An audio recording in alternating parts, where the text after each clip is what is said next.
Welcome to Flashback to a Fabulous Future with Cheryl Johnson. Over the next hour, you'll learn how the past influences the future and how you can create a fabulous future for yourself. Now, here's Cheryl. Welcome to Flashback to a Fabulous Future. We are on a journey to understand the past so that we can move forward into the future with focus and energy. The history of our country is unique and special.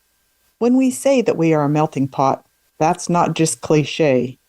We are truly a mix of people from all parts of the world and a multiplicity of cultures. That is our strength. That strength was born out of a host of challenges. It continues to grow and mature out of continuing challenges. So let me share a story from my own life, which may provide a little background that you might be able to relate to. So during my first marriage, my husband and I both came from small towns. We both came from the same basic socioeconomic background. We had shared interests and common friends. We shared similar beliefs about how children should be raised. Even with all these similarities, the marriage did not last. The canyon that existed was our religious beliefs.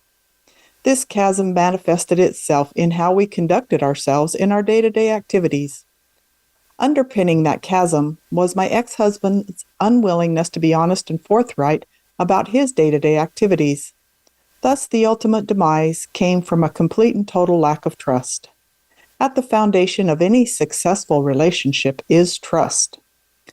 When people arrived in the New World, they settled into different areas and created vastly different communities. Although they shared some ideals and beliefs, their everyday activities were totally distinct from one another. From how they made a living to what food they ate, there was no unified way of life that all settlers followed. This meant that while there might have been some commonalities in ideals and beliefs, there were also vast differences that separated these communities. It was these differences in lifestyle that ultimately ended up defining the different cultures of the settlers, making it challenging for all of them to be unified under one identity. The lesson here is clear. Having similar beliefs does not guarantee a shared identity, one that creates a strong bond. But embracing these differences and recognizing their importance can create a true connection between different people.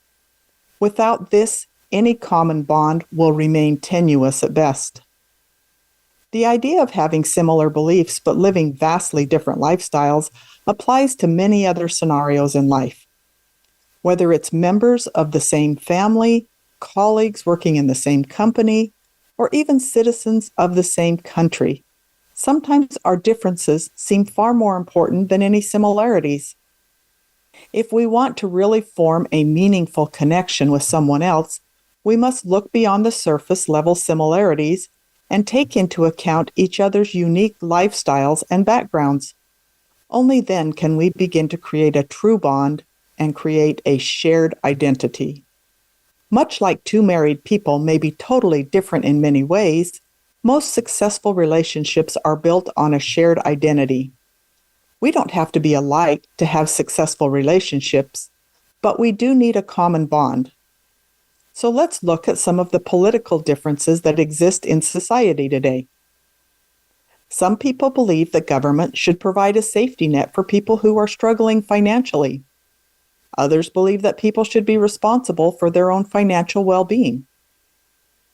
The issue of government intervention in the economy is a divisive one and has been since the Great Depression of the 1930s.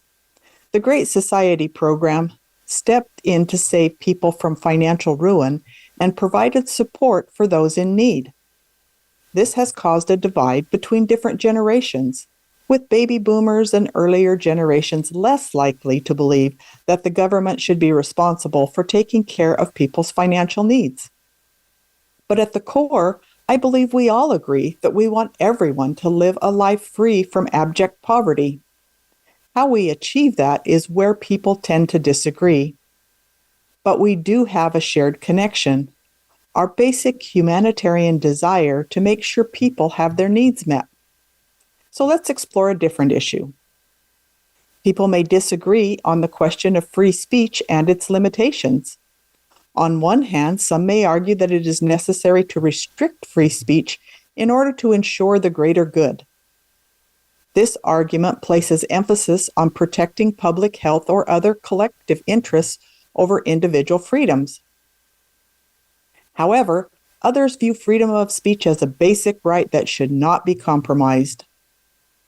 This point of view maintains that it is up to the individuals to evaluate the information they hear and make their own decisions without censorship imposed by the government.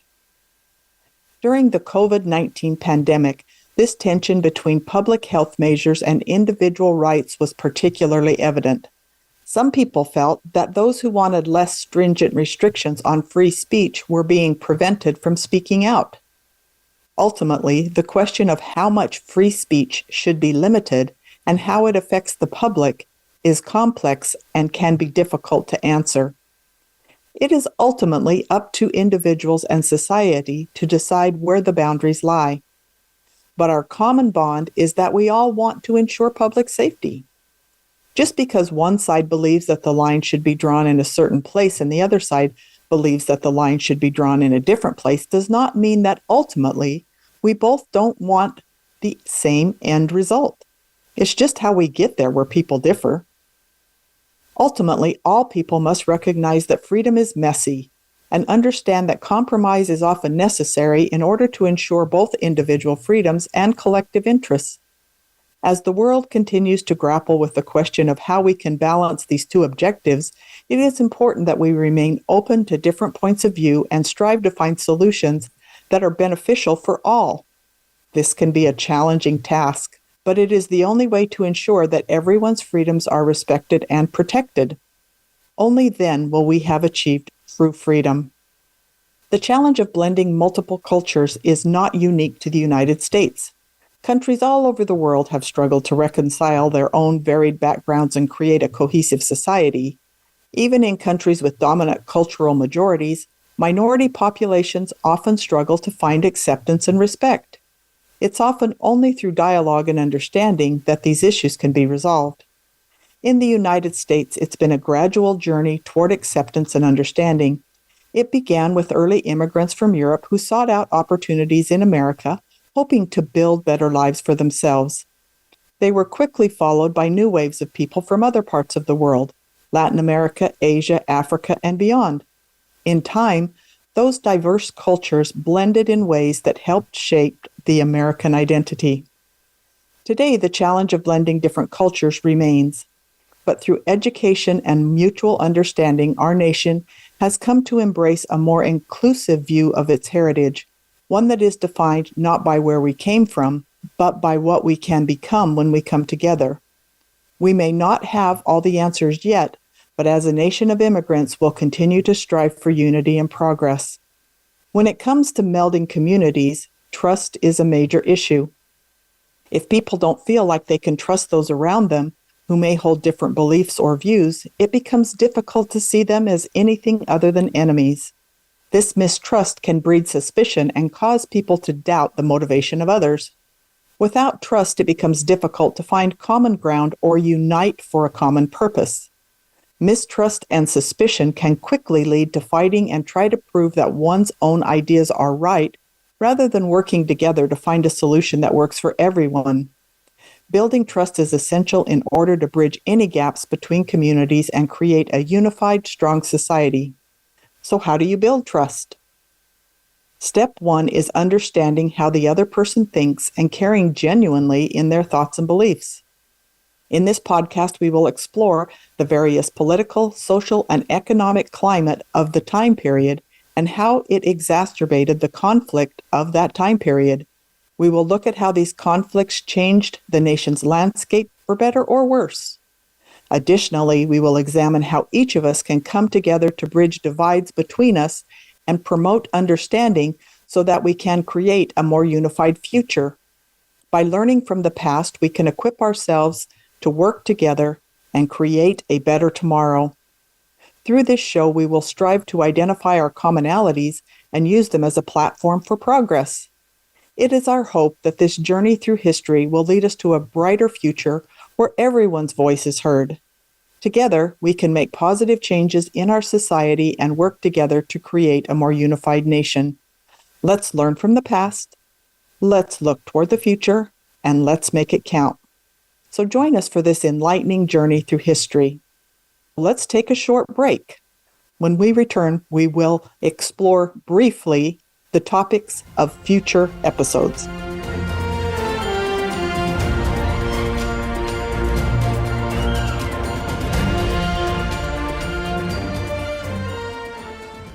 Become our friend on Facebook. Post your thoughts about our shows and network on our timeline. Visit facebook.com/Voice America. Sometimes you need to look back to look forward. History is prologue. Has there ever been a time where history did not repeat itself, for better or for worse? Listen to Flashback to a Fabulous Future, where we will explore ancient history, modern history, and personal history to see how we can use history to motivate and inspire you to create a fabulous future for yourself. The fifth principle of cooperative management is all about education. We rely on education, particularly historical education, to empower you. Flashback to a Fabulous Future with Cheryl Johnson. Weekly episodes available on demand on the Voice America Empowerment Channel. Voice America programs are now available on your favorite connected device, including Amazon, Alexa, and Google Home. Through streams with Apple Podcasts, TuneIn, and iHeartRadio, listening to your favorite show is as easy as saying the show name followed by the word podcast. Hey, Alexa, play Finding Your Frequency podcast. If that doesn't work, try adding on TuneIn or on iHeartRadio or on Apple Podcasts.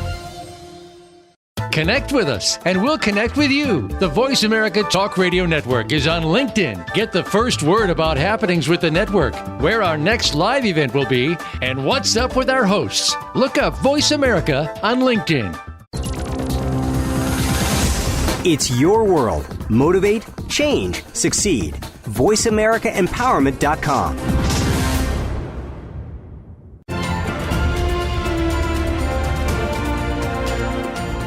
Welcome back to Flashback to a Fabulous Future. Hopefully you are learning the tools you need to build a fabulous future for yourself.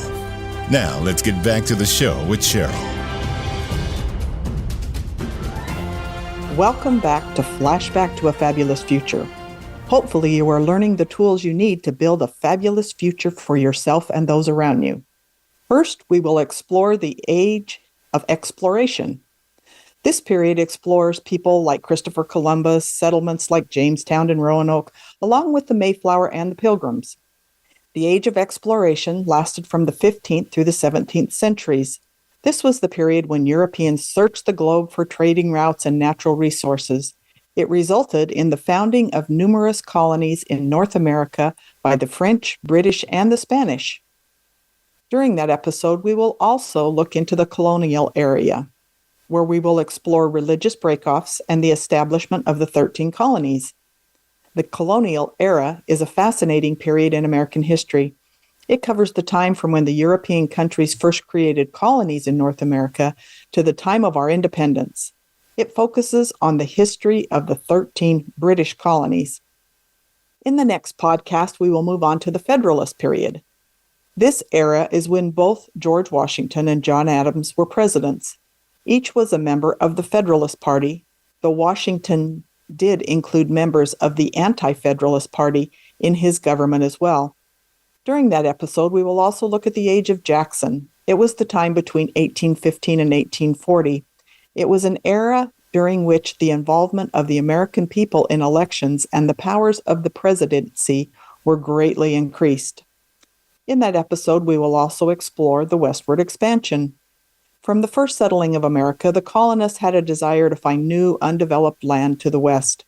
Over time, they felt they had a right to settle from sea to shining sea under a manifest destiny. From Jefferson's Louisiana Purchase to the California Gold Rush, this was a great time of American expansion. It shaped most of the nation that we know today. From there, we'll move on to the next podcast and shine a light into a dark period in our history and the war between the states. The war between the states was a time of significant conflict in our country. When we say that brother fought against brother, that was literal as well as metaphorical. It is one thing to fight an enemy. It is another thing to fight your own family. Family disputes are always more intense and leave a more lasting imprint on posterity. We will move to the period of Reconstruction after that. At the end of the Civil War, the U.S. Congress adopted a Reconstruction effort to help reorganize and reassimilate the Southern states. It lasted from 1866 to 1877 and was an extremely turbulent period for the nation. Although not bloody, it certainly was a different type of war. This contributed to the launch of the Great Industrial Revolution, with some people enjoying what has been termed the Gilded Age, where railroad and oil tycoons emerged. In addition, women were seeking a more significant role in the public square, and they sought out and won the right to vote with the women's suffrage movement. Complicate it all with the morality that alcohol was playing on the national stage. The fascinating Prohibition era was a time when America decided to legally give up drinking alcohol. Unfortunately, the experiment ended in failure with a growing crime rates and lawlessness. In World War I, although we thought the armistice of World War I would bring peace to the world, it only ushered in a new world war, and although the United States was determined to remain neutral, our fate and the fate of other nations would pave a different future for us all. The Great Depression was caused in part by the stock market crash of the 1930s, and it was Franklin Delano Roosevelt who brought the nation out of this period. In the process, he implemented many changes that would shape modern America under the idea of a great society. From there, we'll move on to the next podcast, and we will explore the Korean War and the rise of McCarthyism and the era of the Cold War. The Cold War was a standoff between two major superpowers left at the end of World War II, the United States and the Soviet Union. They both tried to further their own ends by influencing nations around the world, primarily Korea and Vietnam. The period was marked by conflict and increasing tensions that only resolved with the fall of the Berlin Wall and the breakup of the Soviet Union in 1991. This upheaval laid the foundation for a future of civil conflict and what I will term the future of mistrust. Mistrust of your neighbor, mistrust of your employer, and mistrust of the government. At this point, only the seeds of mistrust were planted. They would not fully mature until decades later. This is the time when the CIA coined the term conspiracy theory to counter many of their underground efforts. The term is a staple in our current lexicon and is used to disparage people who challenge the accepted and oftentimes incorrect narrative. Although the next era was considered peaceful compared to the previous world wars, there was social upheaval at home. During the 1960s, the social fabric of our country was changing, and this change would manifest itself in many interrelated events. Riots wreaked havoc on many cities throughout the country. Assassinations of President Kennedy and his brother, along with Martin Luther King, rocked the nation. The cry for civil rights got louder and more prominent. This period ended in the resignation of a president of the United States, Richard Nixon. The tears in the fabric of society were getting larger and deeper. No longer did people feel like the other side were people who simply viewed life through a different lens.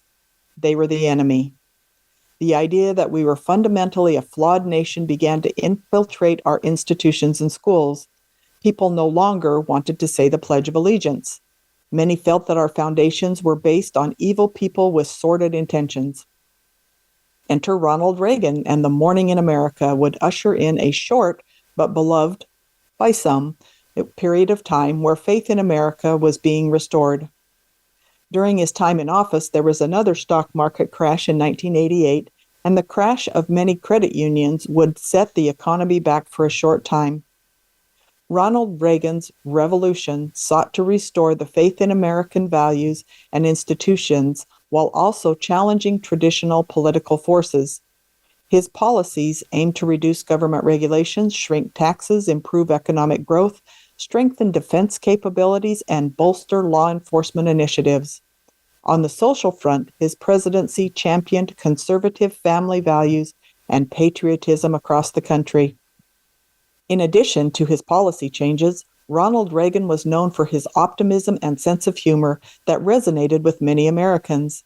His upbeat attitude helped shift the direction of a nation spiraling into despair after years of slow economic growth, rising crime rates, and waning faith in American and government institutions. He showed people that they had something worth believing in again, a strong America, capable of achieving great things if its citizens worked together. The Reagan Revolution had a lasting impact on the American political landscape and left an indelible mark on the nation's history. Enter Bill Clinton and the dot-com bust. In the 1990s, it was the decade of the Clintons. Although Bill Clinton was a master politician and someone more interested in furthering his political career than being married to ideology, his wife Hillary was a product of the 60s and as much of a controversial person as her protege, Bill Ayers and Bernadine Dorn. To his credit, Bill Clinton did what he could to work within the system to further the success of the average American. The Newt Gingrich contract with America was a joint venture between Congress and President Clinton. The economy continued down its road to prosperity that was ushered in under Reagan. The late 90s were an era of great economic growth, with the dot-com bubble booming. Unfortunately, this did not last. The stock market crash of 2000 caused a dot-com bust, leading to a recession that lasted until 2003. President Clinton's response to the crisis was twofold. He encouraged Congress to pass fiscal policies that would stimulate economic growth, and he backed monetary policy decisions from the Federal Reserve Board that sought to ensure price stability and prevent further increases in unemployment. Through these measures, combined with the assistance of other international organizations such as the International Monetary Fund or the IMF, Clinton was able to lead America out of its difficult economic position and set it on a course for continued growth and prosperity. In his last year in office, the economy was able to achieve a record-breaking 5.8% growth rate, showing that Clinton's policies had been effective in restoring stability and encourage economic expansion. In conclusion, while the dot-com bust of 2000 caused widespread economic hardship, President Clinton's actions were instrumental in helping America emerge from the recession relatively quickly and successfully. Then, 9/11 and the Patriot Act. As we entered the new millennium, we also entered a period of turmoil throughout the world. Although not on the scale of previous world wars, terrorists throughout the country were gaining steam in their efforts to garner attention to their cause by attacking citizens rather than enemy combatants. Nowhere was that more clear than what happened on 9/11. It is a day that will go down in infamy, along with Pearl Harbor and the attack on Fort Sumter. These, along with Lexington and Concord, could all be categorized as the shots heard round the world. The 9/11 attacks, also known as the September 11th attacks, were a series of coordinated terrorist attacks by Al-Qaeda that took place on September 11th, 2001. 19 terrorists hijacked 4 commercial passenger planes and deliberately flew them into various targets in the United States. 2 planes were flown into the Twin Towers of the World Trade Center in New York City.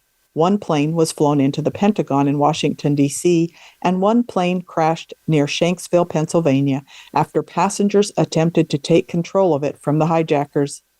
As a result of these attacks, 2,996 people were killed and over 6,000 others were injured. The destruction caused by this attack led to the launch of 2 military operations: Operation Enduring Freedom in Afghanistan and Operation Iraqi Freedom in Iraq. The 9/11 attacks were one of the most devastating terrorist events to ever have occurred, and it has left an indelible mark on American history. Under the guise of making us safer, several new efforts were implemented by the federal government. First and most chilling for future generations would be the Patriot Act. Next was the new 3-letter agency in the federal government, the Department of Homeland Security. Due to the fear instilled in people on 9/11, they were welcomed with open arms as an effort to thwart enemies abroad. Today they are used to target political enemies of the state. Under the Bush administration, we entered what would be determined as the forever wars shortly after 9/11. To this day, we are still engaged in never-ending conflicts that simply evolve from one geographical place to another. Then the crash of 2008 and the housing crisis. The idea that owning your home is a right and not a privilege became popular in the 1990s. This led to easier access to mortgages with low interest rates and no money down requirements. However, this also made it easier for people to default on their loans. When the housing market collapsed, many subprime lenders were left holding the bag. Insurers like AIG could no longer afford to bail them out, leading to widespread financial instability. Today, more caution is used when providing mortgage loans to ensure that those who take them out can afford the payments. This help protects both lenders and borrowers from experiencing the same financial hardships seen in the 1990s. In 2008, Obama's election to the presidency was a milestone, but in my opinion, it should not be viewed only in terms of race. While he did break racial barriers, we should recognize and appreciate that Obama was an incredibly skilled politician who worked hard for his success. His policies and beliefs aligned with those of Hillary Clinton, Jeremiah Wright, Bill Ayers, and Bernardine Dohrn. He earned his place as president just like anyone else, regardless of skin color or gender. Even though some people may have voted for Obama primarily because he was black, it is important to remember that there were many more who saw him as the best candidate for the job. We must move past oversimplifying history to fit our own agendas, and we must look at Obama's election not solely as the result of a racial victory, but as an example of change and progress for our nation. Obama showed that hard work, dedication, and perseverance can lead to success no matter who you are. He is proof that anyone can achieve their dreams if they put in the effort. This should be celebrated by all Americans, regardless of race or gender. Obama's legacy should be remembered with pride and admiration, not just because he was the first black president, but because his election symbolized how far we have come as a nation. It showed that American values and hard work and dedication above all else proves the power of democracy. The true significance of Obama's presidency lies in his message, one which must continue to build. The true significance of Obama's presidency lies in this message, one that we must continue to build on today.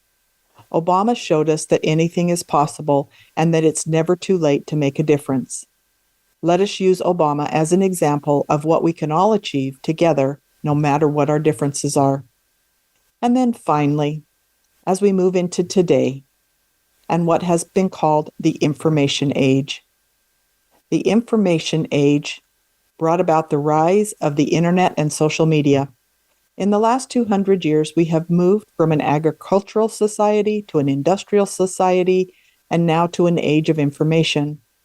With the vast expansion of knowledge and information has come intense scrutiny on people who do not buy into the talking points of various media outlets. Many social media platforms are used to promote media narratives and censor other competing narratives deemed unacceptable by the government. Information is plentiful on both sides of the argument, and it can be challenging to find the truth somewhere in between. This has led to brother fighting brother again over issues of the COVID pandemic and election integrity issues. These deep divisions are once again tearing us apart on a grand scale. There does not seem to be any middle ground. Either you believe the accepted narrative in the mainstream press, or you believe they are lying to you for political and financial reasons. Either you believe they are telling you the truth to protect you and your freedom, or you believe they are stripping you of your freedom. It is essential to be aware of media bias and how it might impact your own perspective on certain issues. The chasm grows wider every day. Trust is all but destroyed on both sides of the argument. So how do we bridge that gap and learn to trust again? If you want to share your knowledge and ideas, find someone who thinks like you and share with them. It will give you the opportunity to practice sharing in a safe place, and they can challenge you in a friendly way. Practice in warm environments before you jump into the lion's den. If we want to learn to trust again, we need to start by listening to each other. That means really listening with the intent of understanding, not just responding.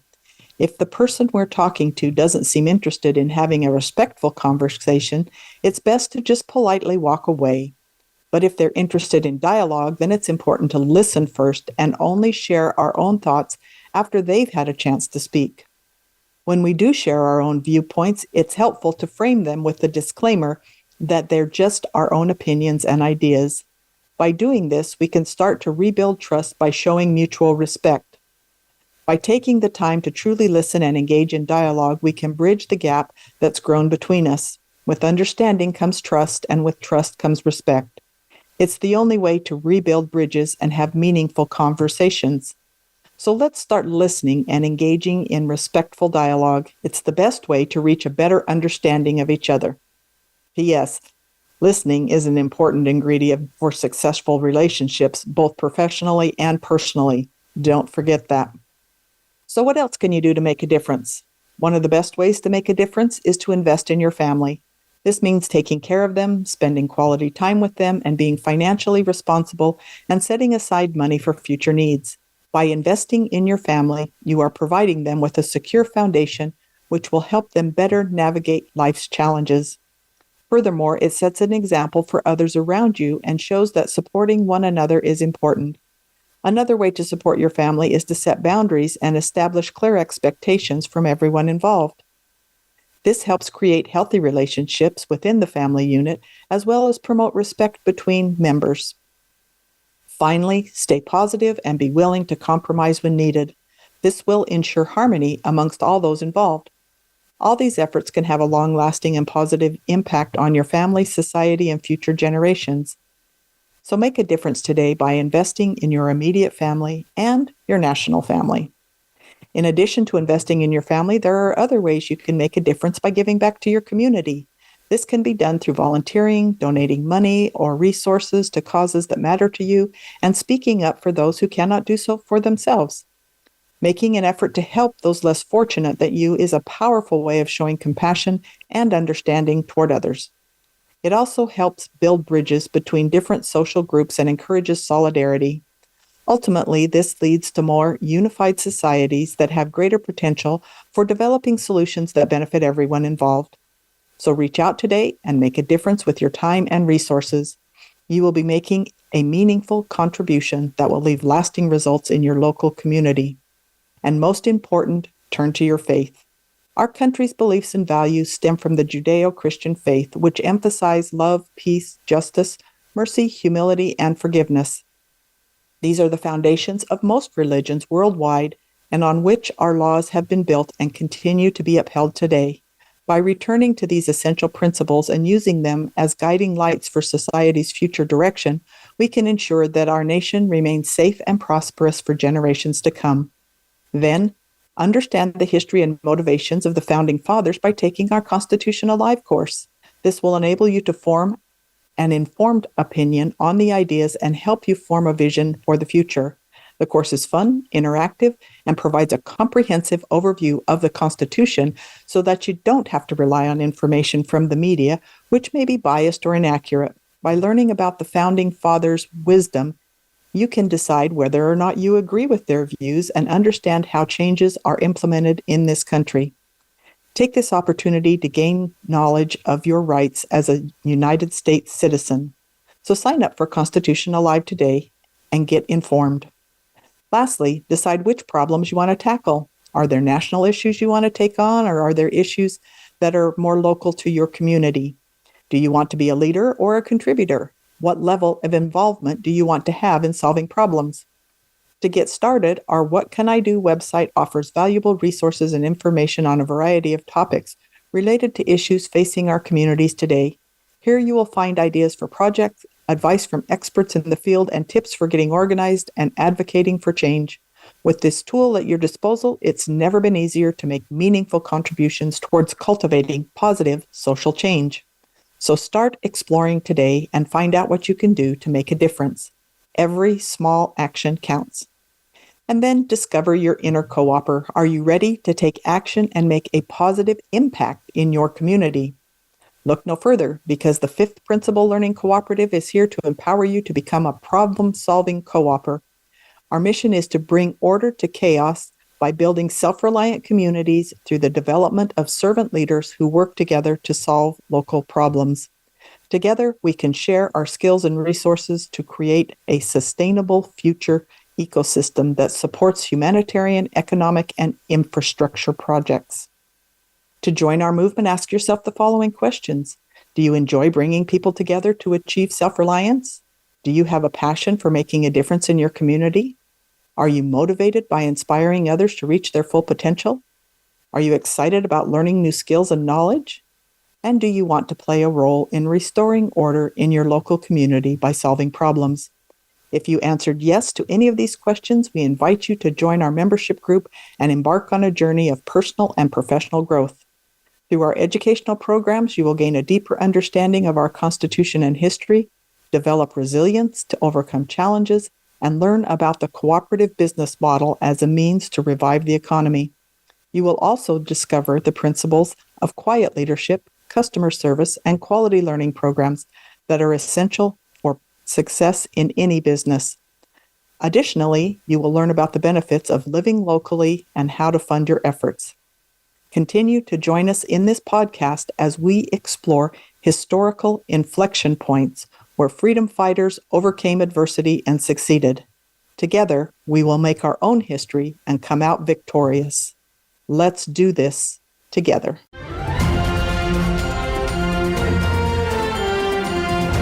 Thanks for listening to this week's episode of Flashback to a Fabulous Future. We hope today has helped you understand how the past influences the future and created the present. Until we talk again, have a beautiful week.